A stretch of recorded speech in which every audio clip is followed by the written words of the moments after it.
Masayang araw po, mga ka-PL. Napansin ko lang, kahit saang live ako magpunta, mapa pulboronic vlogger o mga kapwa ho natin DDS vlogger, ang sigaw ng ating mga kababayan, BBM resign. Nakakatuwa naman. Biruin nyo mismong channel na po ng mga pulboronic vlogger na dati, ang tawag natin sa kanila, Ensaymada.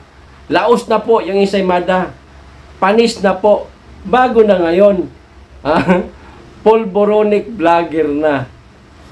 Pinapasok ko sila ng mga kababayan natin. Iba, OFW pa. Ang sabi, kaming mga OFW,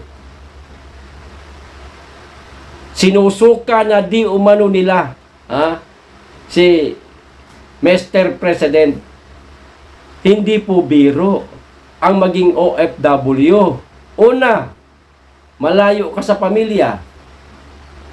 Pangalawa, ang trabaho, kayod kalabaw. Ayan. Hawak ng amo nila ang oras nila. May pagkakataon pang napapagalitan sila. Pag nagkakasakit sila, wala man lang nag-aaruga. May sakit na, pinagtatrabaho pa. Sa madaling salita, mga kababayan, mga ka-PL, pagod na po ang ating mga kababayang OFW. Gusto rin po na nilang umasenso na ang Pilipinas. Magkaroon ng maraming trabaho dito sa bansa. Para nga naman hindi na sila lumipad pa ng ibang bansa. Dito na lang sila magtatrabaho. Sapat ang sweldo para kasama nila ang mahal nila sa buhay. Pero walang nangyayaring ganon. Isa po yan sa mga hinanaing ng ating mga kababayang OFW. Gusto na di umano nila magpahinga, makasama ang pamilya nila. Dito na lang sila maghanap buhay, pero paano nila gagawin?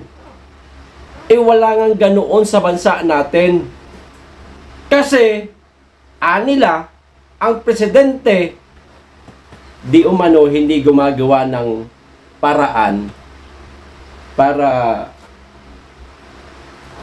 doon sa mga sinabi ko kanina, para bagang hinahayaan lang ng gobyernong ito na, hala sige, dyan lang kayo sa ibang bansa para malaki ang income ng ekonomiya ng bansa dahil sa inyong pag-abroad. Hindi ho yan ang gusto ng ating mga kababayang OFW, Mr. President. Napipilitan lang po silang lumabas ng bansa kasi walang trabaho dito mismo sa ating bansa.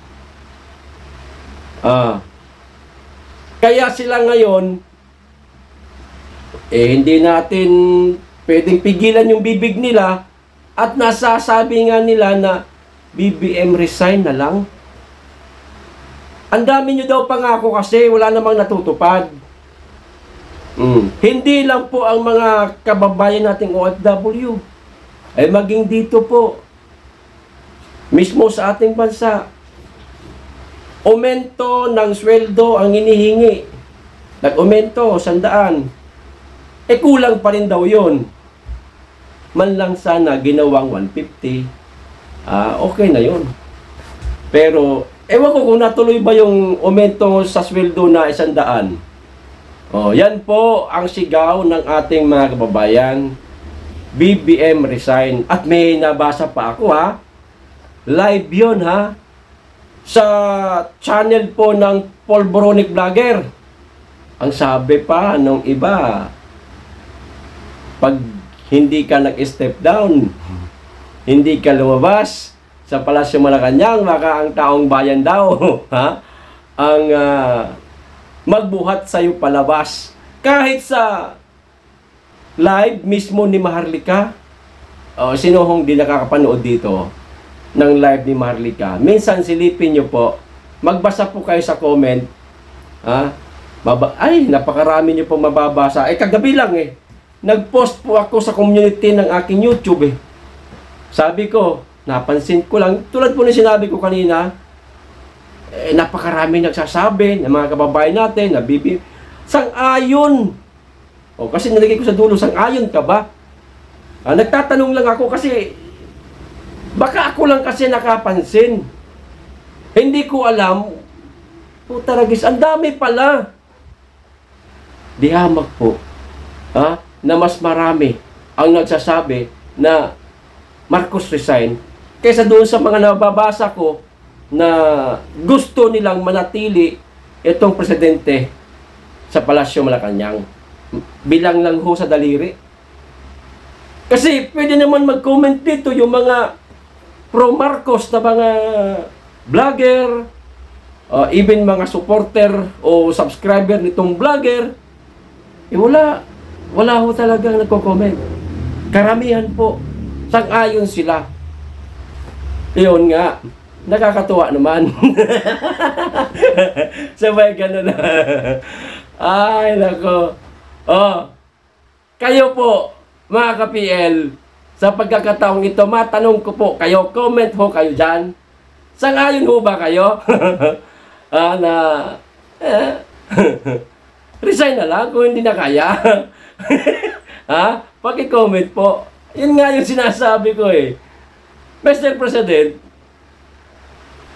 finish or not finish, pass your paper. Kung hindi na kaya, pass your paper na. Huwag mo nang ipagpilitan pa. Para matuwa naman yung mga kababayan natin na hindi na po natutuwa sa inyo. Mr. President. Tapos ngayon, ito, may pangako na naman siya. Itong mamang ito na natatabunan na ng pangako, puro na lang pangako, wala namang natutupad. Yung ang problema sa West Philippines hindi niya nga maresolba. Hanggang ngayon magulo pa rin. Lalo pang gumugulo, lumalala pa tuloy ang gulo. Ito may bagong pangako na naman. Ito basahin ko. Mula po ito sa Presidential Communications Office o PCO. Pinaigting, ayan, ipakita ko muna. Ayan pinaigting ni Pangulong Ferdinand R. Marcos Jr.